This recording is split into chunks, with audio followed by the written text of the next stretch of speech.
Okay, staff report? Staff report, sorry. Thank you. The purpose of holding this public hearing is to receive input and comments from the public on any draft maps the public has submitted and on the 3 draft plans that have been prepared and professionally reproduced by the city's consultant, National Demographics Corporation. As you'll recall, these maps were made available to the public on February 3rd, 2016. And they are now available for public comment. So we're going to do a little bit different tonight since we have Douglas Johnson here, our demographer that we hired. He's going to actually run the presentation. The council members, we are going to come into the audience to hear the presentation along with you, and then we will come back up for questions. Can I also mention briefly too, we've worked out the technical difficulties, and we have Marguerite Leone who will be participating by Skype, so she'll be able to hear and to respond to any questions if needed. Okay. Good evening, I'm Douglas Johnson from National Demographics. Pleasure to be with you this time and coming back to Wildomar to work on this again. Hopefully you've had the chance to look at the maps online. I do want to give a little introduction to how we came up with them, highlight some of the differences between them, but the main goal here is to get public comment and see where we're going to go with these maps. And it is getting late, so I'm going to be a little brief, but feel free to ask questions during the public comment, and then I'll answer them to the best I can following that. So, starting off, there are 3 maps that hopefully you've had a chance to look at. I do want to emphasize these are starting maps. The goal of these maps is to get the discussion going, and it's not what I consider the best, second best, and third best map. It's an effort to have 3 very different maps. So showing different options, there's no best and third best. It's just 3 very different approaches.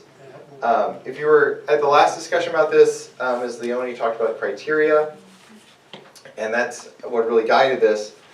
First of all, we have to have an equal number of people, and that is based on the 2010 census data. So there's a little bit of margin for error. You can go as much as plus or minus 5% if there's a reason for it. But we have to have an equal number of people in each proposed council district, and all 3 of these plans are very good on that point.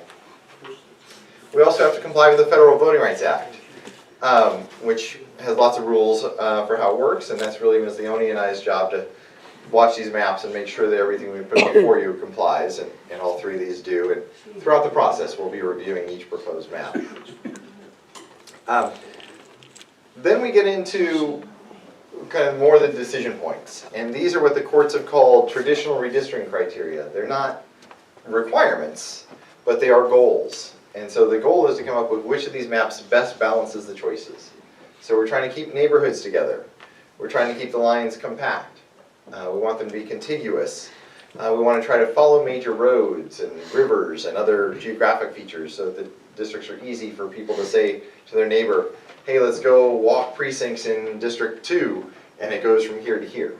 We want it to be easy for them to describe it to the degree possible. Now, as you've seen in the draft plans, the requirement for equal population dominates all. So there are not square lines, especially in areas with hills like this. So those are the main goals of this. And what this usually comes down to is choosing which one best follows the neighborhoods. So let me do a little bit of introduction of each map. Make sure I'm on the right ones. Oh, before I do that, online, there are a couple of things. There are the PDF maps that are in the packet, and there's also a link to what's called the interactive map. That is this map. So you can see on the right side the layers. I've already got turned on by default the housing tracks or the development tracks, the parks and the schools, and I want to thank the city staff for getting those to me literally within about 24 hours of the last meeting, so that was great. So those are all showing, but if you think they clutter the map and you don't want to see them, you can turn them off. And then you can choose which map you want to look at any given time. So if you click draft A, you get A, click B, you get B, and C, you get C. So, and as we get more maps, they'll be added to this. So one of the goals, there will almost certainly be more maps as people come forward tonight and between the hearings and in future hearings asking for changes and tests and us to look at other things. And very briefly, this site has a lot of capabilities built in. In order to make it somewhat easy to read, they're somewhat hidden. But let me just quickly go through them. Up in the top left, you can zoom in, zoom out. After you zoom in, if you want to go back to the whole map, you just click on the little home. You turn draft A on, so you can see. So you can zoom in and out. You can also type in an address or a building name or anything like that. And then over on the right, you can switch over. There are more options. These up and down arrows. So you can change your base map. You can switch it from a map of streets, which is the default, to satellite imagery or a topographical map, anything like that. If you flip through these, you can see kind of where you are in the state. You can measure distances if you want to. There's lots of different things. And if you accidentally hit that X, which I do all the time, you just come over here and next to the home, there's the layers button, and that brings it back up. So there's lots of possibilities. And let me do this. With map A, there are two things I want to highlight. So I'll zoom in and show you those details. But first of all, the starting point for map A is it's probably the closest to the 2009 map. So those of you that remember that process, this is somewhat similar. Now, the 2009 map was based on 2000 population. So we're not that many years away, but we are 16 years away from the population data that we had to use in 2009. So that's why we can't just reconsider that map. The numbers don't balance. But this one's pretty close. In terms of big issues, in the south, you have kind of the District 5 that goes on both sides of the freeway. Really captures that whole area, just like it was talked about in 2009. District 4 is really the southwest. You're getting a southwestern district. 3 in this map, 3 moves the most, probably, in all these different maps. So in this case, it's really the center of the city. It's Wildomar Elementary. Actually, it's right behind is Wildomar Elementary, over to the freeway. So in this case, 3 stays completely west of the freeway. So 2 is really your hills district coming down to the freeway from the eastern side, and then 1 is Sedco in the north. It actually comes all the way down to Lake Elsinore High and includes the high school district in this map. 2 things of note. One that I wanted to highlight, and I want to answer one question that's come up even before this hearing. So if you look up here, there's this funny looking notch where 2 and 1 come together. And you get this a lot in Wildomar. Any kind of rural area, you get some funny looking census blocks, and we have to use census blocks because that's where our population numbers come from. So there, in the hills, there's never squares. These are all following ridge lines and things like that up there. So what I tried to do in trying to balance those populations, if we zoom in, and this is an example, I already know that that's a winding way. So you just type winding way. My internet connection is good. It zooms in right on that area. And so what the difference, the reason why I put the line where it is A, I couldn't get a nice square line around it because I was running the population numbers. And this is why I love this online tool. If you look at it, you can see the area that's with the rest of the hills in 2 is still the rural housing, or the rural houses. It's the big lots, the houses that have been around a long time. The area that's in with Sedco is the more newer tract developments. So even those somewhat strange lines, like you see there, I tried to follow reason, tried to follow communities to the degree we could. The other weird thing that happens in this map, let me switch over to the mapping software because that works better for this one, is down by Wildomar Elementary, there is the notch. And Justice Sandra Day O'Connor, when she was ruling on a redistricting case, talked about compactness isn't required, but if a map isn't compact, it should raise a question. And if there's no good answer, then why is it? This one, though, there's a very innocent answer, and the reason is that is a really weird census block. So let me zoom in and show you what I mean. Usually we get this in the more rural areas, but in this case, this census block goes all the way down to McVicker Street. Let me change this to block so I can highlight it for you. So to move this little notch between Darby and Dunn, I have to move everything down to McVicker Street. it's, in that one census block, there's 442 people. And we'll also have to move the census blocks that are surrounded by it, which is another 91, 92, 57, and 333. So the reason that little notch is there is because fixing it would involve moving that down to McVicker Street and throw us off by 1,000 people. So whenever you see a notch like that on a map, you always wonder who lives there and why is it drawn that way. It's not a council member. To be honest, I have no idea who lives there, if any of you do. I didn't do it on purpose. But the reason that notch is there is simply because it's a really weird looking census block that we have to keep together. So it wasn't aimed at you. So that's map A. And I'm going to go fairly quickly through these because it's late and we want to get to your comments. But if you have questions or want to see any details, I'm happy to come back to them. Oh, I should add, I couldn't get this online because it actually just blocks the whole map. But the green shading that you're seeing here, this is the rural residential zoning. Your zoning folks gave me that layer. And then I also have, you can highlight, each individual track. Oh, I almost forgot, which reminds me, that was the one thing. So in terms of the housing tracks, one of the goals, those are pretty clear small communities. So when I drew these lines, I tried to avoid dividing any of them. Map A, just purely because I ran into a population issue and I was trying to get these really, really close to balance. Map A is the only one that divides any of the housing tracks that I got. And it is a small division up here by Walnut. Walnut and Palomar, just south of Walnut, there's one development there that is divided.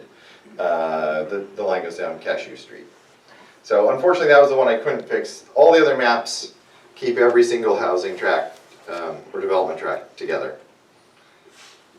So even when the lines get a little strange in each of these maps, as they have to get to population numbers, we are keeping those individual neighborhoods together. So map B, again we have kind of a southern District 5 down south of Clinton Keith and at the city line. Again we have kind of a southwestern District 4 that's very similar to last map. The big change here is in the middle. So instead of having a District 3 that's west of the freeway and District 2 that's east of the freeway, this kind of turns the two of them and makes them both horizontal. The interesting thing in my mind for this map, and something for the community to weigh in whether this is a good or bad idea, is this map has 4 districts, which is really as many as I could get, going east and west of the freeway. So this one, map A, you kind of think of it, it kind of has two seats that are west, 1 seat that's east, and then 2 that combine both sides. This one has 4 seats on both sides. Does that matter much? That's for you guys to decide. I always say I'm the expert on the numbers and the software. The neighborhoods, you guys who live in them are the experts on them. But it does combine somewhat of the hills and somewhat more rural areas together with where we're talking about more development, either in the past or upcoming. Again, this map, because we're going that horizontal approach to 2 and 3, it does let me make a more compact District 1 up north, so we don't have that notch. It kind of blends the hills area between 1 and 3 in this case, and not so much in 2. Part of the eastern end of 2, that little bump there, that's just when you get out in those largely unpopulated areas, not talking about the farm, but south of the farm in the hills, the census blocks are just really big and weirdly shaped, so I have to follow those lines. So that's Florida. Yeah. So that's B. Again, you're getting more of a horizontal take on the line on the districts instead of kind of east and west of the freeway on that map. Make sure I'm hitting on my notes here. Oh, the other piece, at the last meeting, one thing we talked about communities is kind of the neighborhood around Wildomar Elementary. And none of these maps does a really good job of keeping that area together. And it's a challenge of being in the middle. It's not really in the middle of the city geographically, but it's right smack in the middle of the people of the city. And so it varies. And there are 2 ways of looking at this. Obviously, the lines come together right there. So in this case, Wildomar Elementary, the neighborhood around it gets divided 4 ways. So it doesn't have a big, strong voice in any one seat. But what it does have is voters who vote for 4 different council members. So there is a trade-off there of having more of a political weight in one district versus having some political weight in 4 different districts. There is no right answer to which is better for that, but it's something to think about as you think about what makes sense for each neighborhood. The example I think we talked about last time is Pasadena did this with their downtown.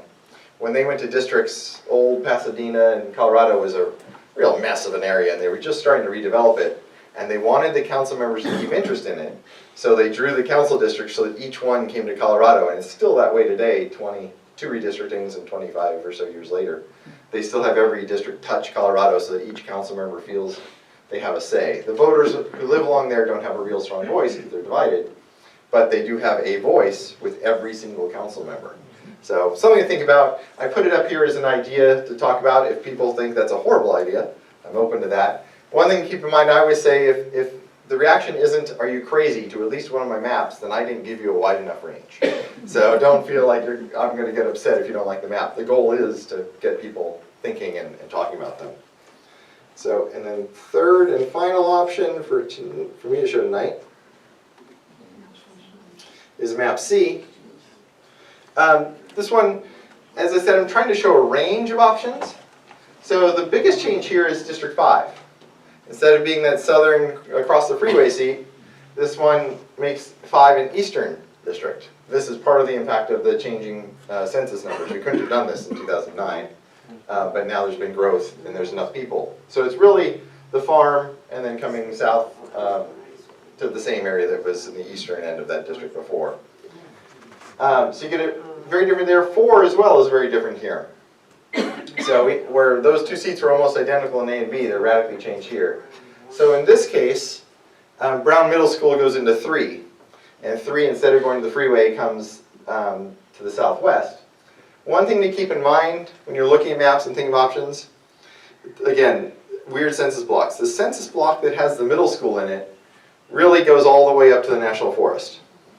So everything on that side of the roads, kind of going up the hills, has to stay together. So that kind of half moon sticks together, which is why you see it all together in 3 here, or all together in 4 in the other maps.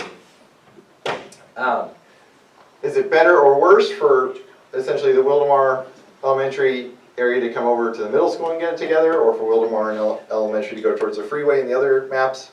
That's the question we're looking for you all to answer tonight and in subsequent meetings. The one piece obviously about where 4 comes across the freeway, yes, it's a weird shape.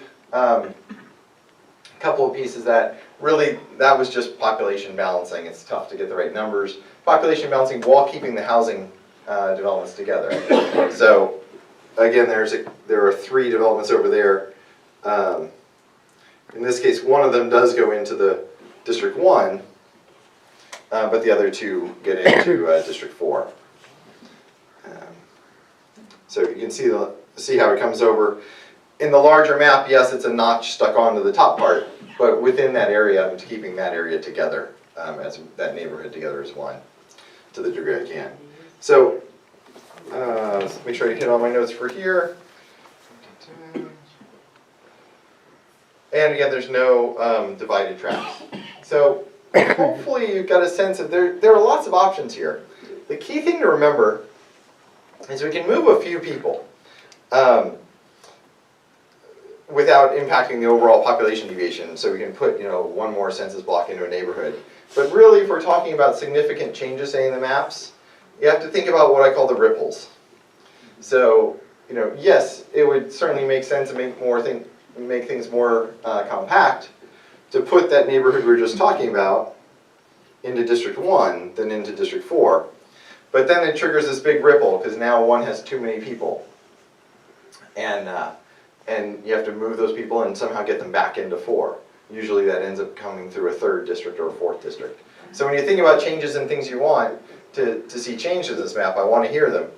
But to the degree you can think about how to offset those changes and keep the total population numbers balanced, that would be very useful as well. I'm also happy to, if you want to say, can you move this and then figure it out, I can take a shot at it and come back at a later date with the results of that, whether it worked or not. But if you have ideas about how to work it out, I'd love to hear that. So that is probably enough for me to talk right now. I look forward to your comments. And again, keep in mind, it's a small city in California, but it is a fairly large area, so it's a little hard on the PDF maps and the packets. And on these maps, we put as much detail as we could. But keep in mind, you have that online tool. And if you look at it on a mobile device, that other button, the circle that looks kind of like a target, if you click on that, it will actually go to right where you're standing. And it'll actually follow you if you want to. So if you want to drive around and see what parts of the town are in different areas, click on that and it'll follow you around. So it's got lots of tools. This is from our friends up in Redlands at ESRI. They put this together and we use it. One thing, Oh, I think. Kingman Elementary doesn't exist anymore. I know. Oh yeah, the city staff had actually asked me to know that it's closed. It's still there, but there's just not many students in it. Let me hand over. We're going to do hearing with the cards and 3 minutes on it. Put the mic back Oh, on the yes. stand. Public meeting as an agenda item within a public meeting is plain wrong. There's only 3 public meetings being offered, and no matter how distasteful the subject is to some, at the very least, the citizens deserve a meeting uncluttered by all the other nonsense. I also had a question, are the census tracts going to be available to the citizens so that if we redesign a map, we don't break up census tracts? I'll answer it all at the end. The next speaker is George Taylor, and he has minutes donated by Kristen Lloyd. Is she still here? Okay, so it's just Sharon Heil. My name is George Taylor, Madam Mayor and Council, residents of Wildomar. I'm opposed to this, and I have a statement here that I'm going to read. I spent hours and hours and hours dissecting this doggone thing, only to find out that I feel it's redundant. I'm writing this statement for the public record, for the benefit of all of those who read it, and who may feel that their voting rights under the California Voting Rights Act may have been violated. I am not an attorney, Tom, but I can read and understand English language. You guys have asked for input, so I have given that to you, and I need to read this into the record. My name is George Taylor, George W. Taylor. I'm an 85-year-old citizen of the United States of America, a resident of the state, living in Southern California in Riverside County, and in the new city of Wildomar. We are a general law type city, which I am one of 34,000 souls that reside here. I am of the Caucasian white race, fast becoming a minority in the state. Our city has a very limited budget and is being intimidated by an attorney firm that does not do business here, does not reside here, has no idea who lives here, does not know what we do here, but who has sent us to the city a threatening letter threatening legal action if we do not change our method of voting by use of the at-large method, where we each now have the right to evaluate and vote for all of our 5 elected city council members.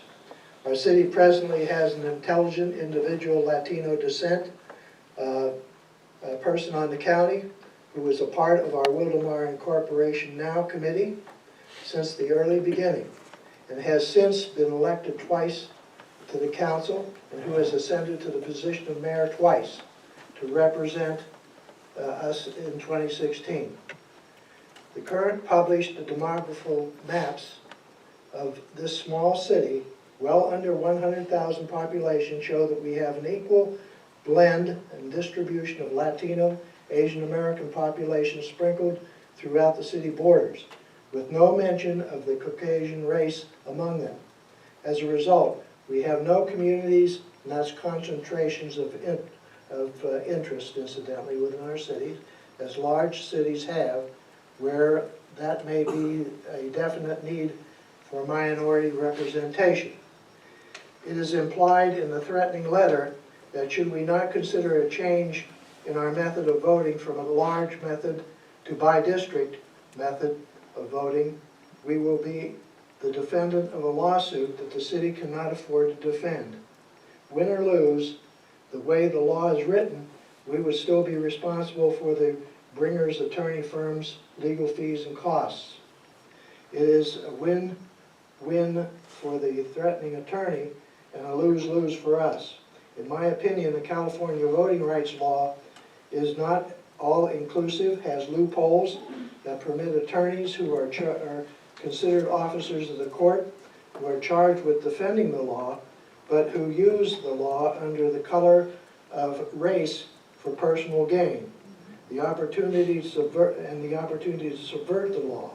Again, in my opinion, the law needs to be amended to protect all of our voting rights and provide the guidance for attorney generals to be able to investigate, prosecute, convict, and as a result, disbar those attorneys that would perpetrate these unwarranted acts upon small cities such as Wildomar.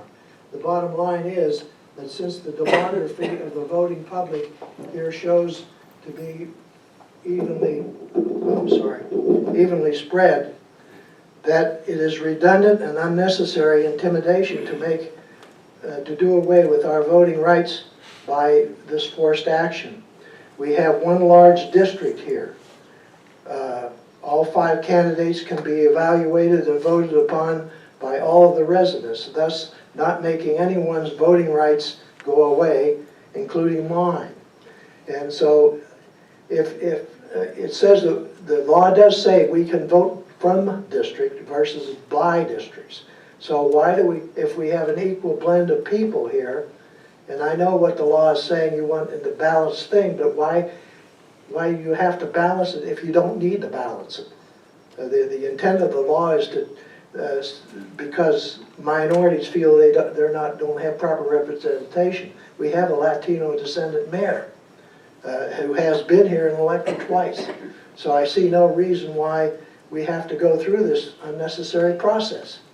To me, it's taking away my rights. Because what they don't tell you is that if you have to vote, but if they break this up by district, you can only vote for one of the 5 candidates that are elected that are up for election. You have no say in the other 4. And that's what my basic objection is. I feel we should all have the right to vote, to evaluate all 5 and vote for all 5. So that's my consideration. I think that with all due respect, you balance the thing, but it's not necessary because we're just one large district and we can vote from that way. George, your time is up. Thank you. George, if you want 3 more minutes, I'll give you mine. I think I said everything I got to. Sharon offered me hers, so those are my comments. I don't like any of it. The next speaker is Andy Morris.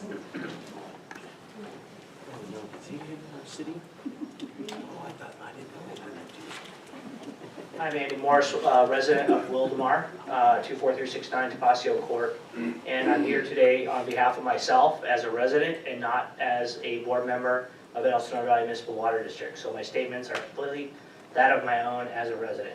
So basically looking at the maps that you've proposed so far, obviously I second what George said. This is not fun, but we have to deal with what we have. So seeing what what I like the best is map A. And specifically from where I live, which is closest to Ronald Reagan, all of a sudden that little part of Ronald Reagan has been put into, sorry, I can't see it from over here. It's been put in 2, whereas really that whole section on this side should be all in 5. So outside of that, I'd like to see that section of Ronald Reagan, which is called the Ridge Development, really should not be put on everything going south of Baxter would make a lot more sense. The communities are very similar. It just makes a lot of sense to keep them all in that same spot. Whereas going Bundy Canyon all the way up to Zedco, that's still a lot more similar development and would be represented better, I think, by one person in that area. Thank you very much. Next speaker is Gary Andre.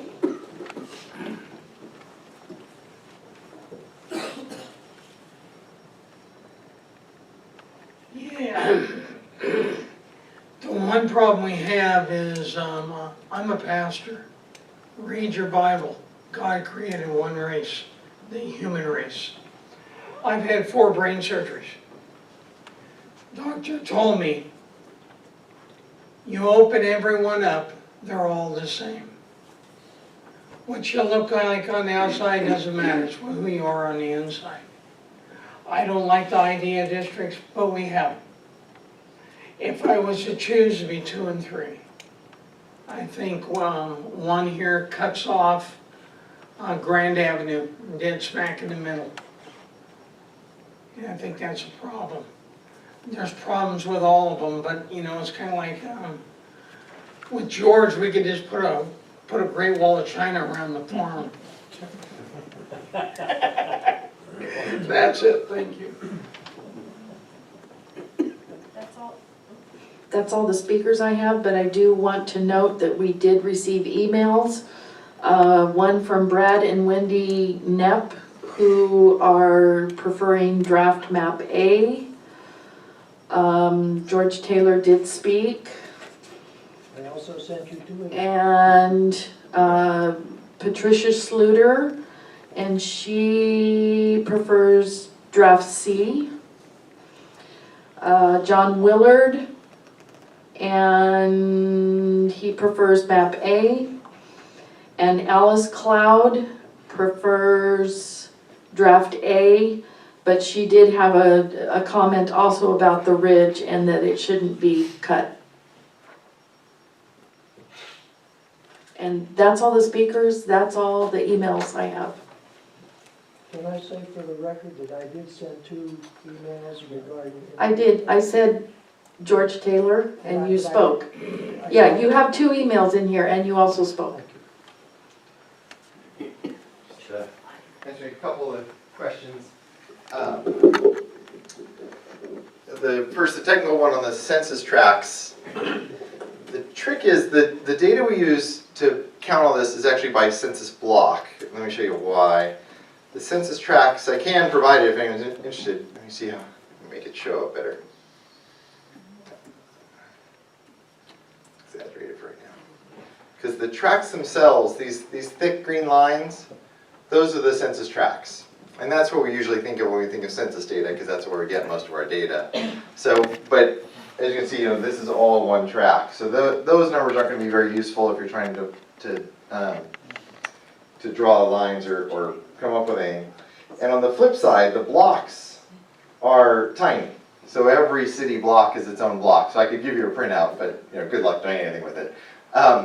So happy to, if people have maps that they want to send in suggestions, send it in and I'll run the numbers for you and I'll get back to you. And if it doesn't balance out, well, before we go public with it, we'll get back to you and say, hey, it didn't balance out. Do you want to fix it?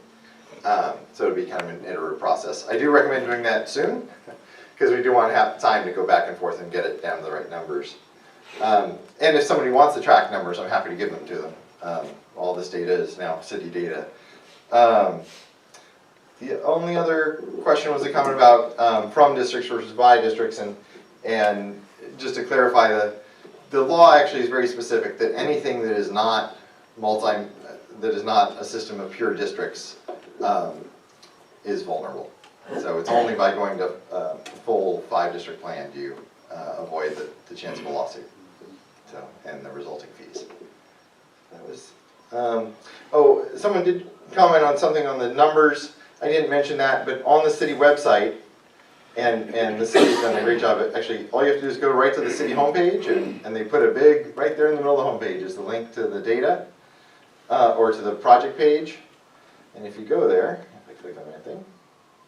Just click on the arrow.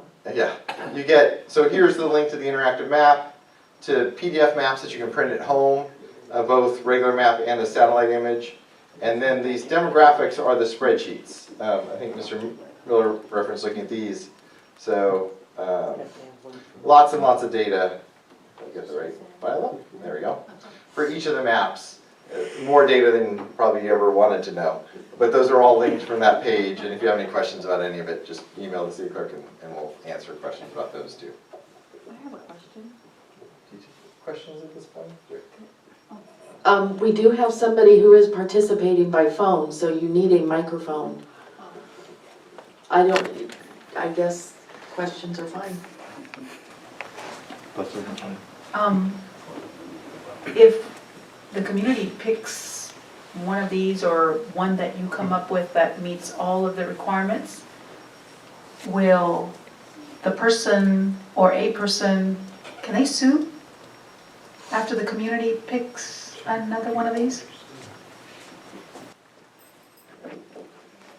Marguerite, if you're listening, you want to answer that? I don't know if she's on. Yeah, no, I'm listening. If the, can you hear me? Yes. Yes. Right. If the community and council agree that one of these plans is appropriate for the city, and the council enacts it by ordinance, that plan can no longer be challenged under the California Voting Rights Act. And in this case, there would also not be a challenge under the Federal Voting Rights Act. So the city, now, let me make clear that there are crazy people out there who sue even when they don't have a basis for a lawsuit. So it might be best to say that if somebody attempted to sue the city would have a very good opportunity, almost certainly, to get the complaint dismissed very early.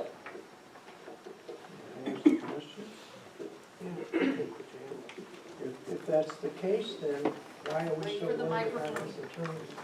If that's the case, then why are we so worried about this attorney suing us if we don't comply with his intimidation?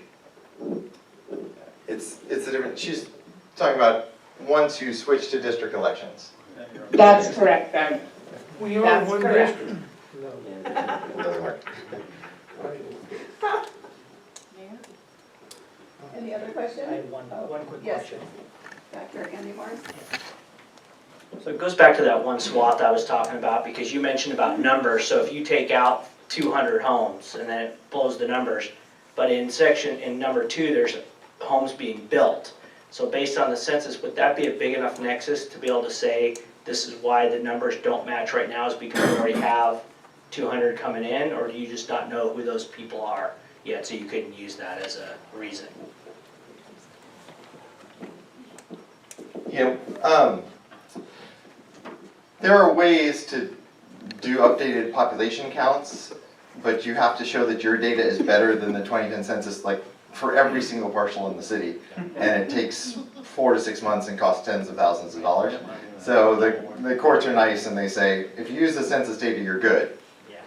Otherwise, you're kind of risking it. The other piece is that the lines will have to be redrawn in 2021 using the 2020 census data. So the people would have to already be there. I have a question. When we were doing parks, one of the big issues was the east side of the freeway was griping because they didn't have parks. And then the west side, oh, we got parks, da-da-da. That's why I think if it's gonna be split, it needs to be evenly split. So it's not like over here on these maps. Sorry, thank you very much. I will now close the public hearing. So now council questions, comments? Yes. So you couldn't show us a map of those census districts, or the census blocks. I mean, are they, do you have any idea how big they are? It's hard to, is there any way to show that at all, or even if it just makes the map just blah? I'd just like to see sort of what they look like. Yeah, so if we zoom in on Wildomar Elementary, let me hide the tracks and doors and obscuring it. So, oh, the numbers are really small, but each of the numbers that I'll make bigger here so you can see them is a different census block. So really each line and each street is a census block border when you get into a developed area. So even just around the school you can see there's... No way to put a boundary on those, or? Well, it's each, I can highlight them. It's each, so that's one, Oh, okay. yeah. So it really is the Is city. that the number of people? Um, No, I don't think so. The city blocks. Where they get tricky is out in the more rural areas. Yeah. You start to get some funky blocks that wrap all around. There was, like even the one that Reagan Elementary is in, it has half of that development that was just being talked about. It goes all the way to the freeway. So that's where, this will change in 2020. They'll come through and draw new block lines. They're actually starting that process now. And hopefully they'll do a good job of capturing it. They ran out of money in 2010, so they got all the changes that they thought should be made and then didn't implement any of them. So, a little trivia, one of the dirty little secrets of the Obama stimulus package when he first took office, that included $4 billion for the census, otherwise we would not have had a census. It would have been a complete debacle.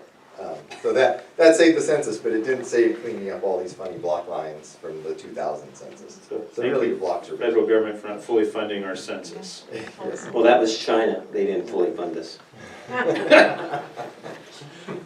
Loans do, huh? Okay. Bob, any questions, concerns? Well, I think one of the important things for me, if I have to be in a district, which I guess I will have to be in one, is can I easily drive to the places where the people that I want to serve live? And the driving distances are quite different in all these because they're,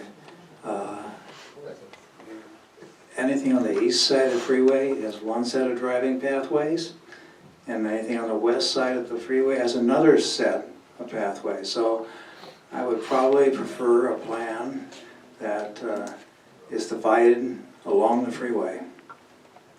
I think that probably if I lived in Sedco, I would never go on the other side of that hill. So if I'm going to represent an area, I want to represent an area where people have some similarity. Marcia? I absolutely do not want the freeway to divide us. I think that's absolutely wrong. We have constituents on both sides with concerns, and I think we need to represent as many different types of people as we can. Well, there's two opinions. That's a council. Well, no, there's five of us. We'll get five opinions before the bill. And I do like map A. I am in agreement with the houses around Ronald Reagan moving down to 5. And if there's something that can be moved somewhere else, but he's listened to my concerns, so. And not just mine, the letters we got. Yeah.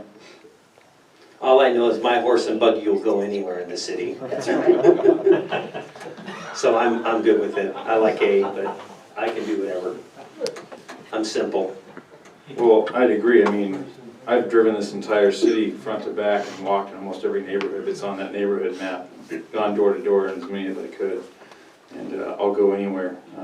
And with that, I get sort of the smallest geographical area in map A. But I think map A, for me, makes the most sense. There's individual areas that I would love to zoom in and look at. And, you know, the big problem I see with map A, besides Ronald Reagan, which I do agree, that neighborhood to me matches the neighborhoods along Clinton Keith and doesn't match what's north of them. I think maybe if you had to balance that, maybe you could pick up some areas of District 3, but then you're messing up the numbers in District 3. And then if you look further, you look at the area around Walnut, and you got a neighborhood that's split there. It's another tough one for me. And I think my question would be, what is that magic number? I think you said 5% is what they can be off. And when I drilled down, it was like 183 people these were off, or thereabouts, right? One way or the other, somewhere in that neighborhood.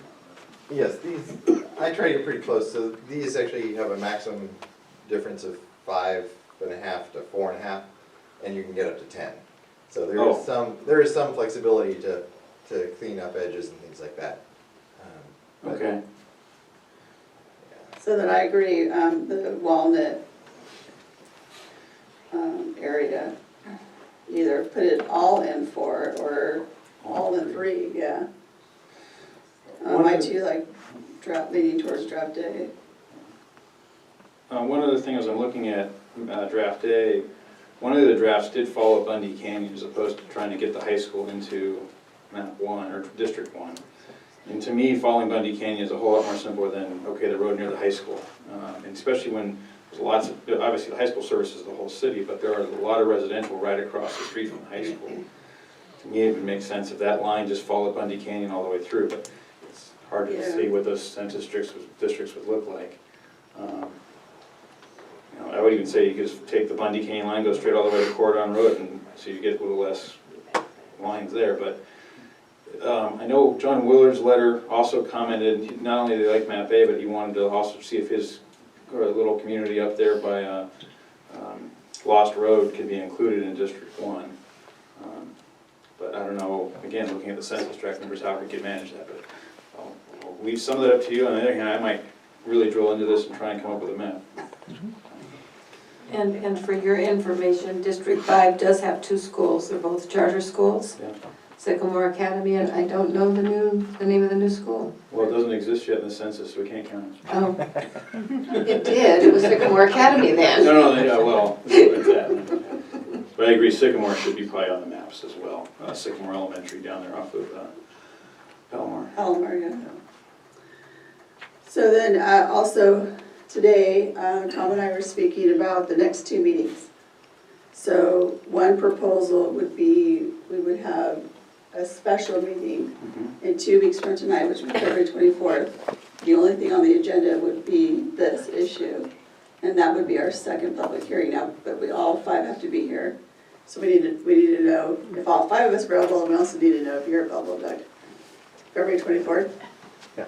And you would, it'd be the only thing on the agenda, so it wouldn't be 9:30 like it is right now. Yeah, actually, Ms. Lee gave me a heads up beforehand. I think that'll work. I actually have a study session in Corona that evening, but I think it's at 3:30 or 4. So Okay. I need to confirm with them when their open session starts, so I know that'll be their cutoff that time, and I think I can make it down here at a reasonable hour, but I will check on that and confirm back. Well, we normally start at 6:30, but we actually could do 7 if it was to accommodate you know, your drive down here, travel time. And if we don't want you Skyping on the 15 freeway, it's just not good. If I could get a highway patrol escort. Yeah, good luck with that. Yeah, sorry, I used to know someone in that business, but he retired. They always follow me, but I don't think they're escorting. So I too will be out of town. I could possibly drive back in. And if I'm not needed, if my input is given directly, I don't mind not being here, so. You said you Don't. needed all 5 of us? Or? no, it's a majority, right? 3. We just need a majority, a quorum to Okay. hold it. So Bob, are you here on the February 24th? Yes. Tim? Yeah. I am. With pleasure. All right, so we have 4. And Doug, that'll give you enough time to make the changes from tonight to be able to have revised maps by that meeting? Yes, I'll take the couple of comments we got tonight and try to get some maps and hopefully have them over to the clerk for posting next week. So actually, we probably do by tomorrow morning, need to drill down on the time because Debbie has to notice it. Yeah, I was just gonna say, are we gonna go for 7? Do you want it, just to be sure? Probably it was too late to call over to Corona and see what time there is. Let's just say 7. Let's just say 7, because Debbie has to notice it tomorrow then. I do, I have to get it to the paper, so 7 PM it is. So February 24th, 7 PM. That will be the second hearing, public meeting. We will be here, but we'll go down to the audience again, and Mr. Johnson will be doing his presentation, a little bit more informal, and it will be the only item on the agenda. And then our third public hearing will be March 9th, is it? March 9th. At the Regularly scheduled meeting. That'll be the third and final public hearing where we actually will adopt that night of map. And the reason we did it tonight is because we are under time constraints.